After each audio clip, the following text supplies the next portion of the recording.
अन्नपूर्णेश्वरी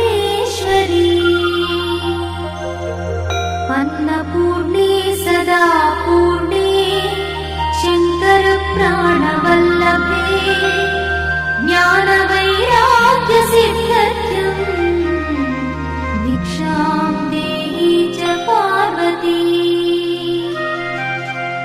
माता च पार्वती देवी पिता देवो महेश्वरः बान्धवा शिवभक्तश्च स्वदेशो भुवनत्रयम् बान्धवा शिवभक्तश्च स्वदेशो भुवनत्रयम्। इति श्रीमच्छङ्करभगवत्पादविरचित अन्नपूर्णा स्तोत्रं सम्पूर्णम्।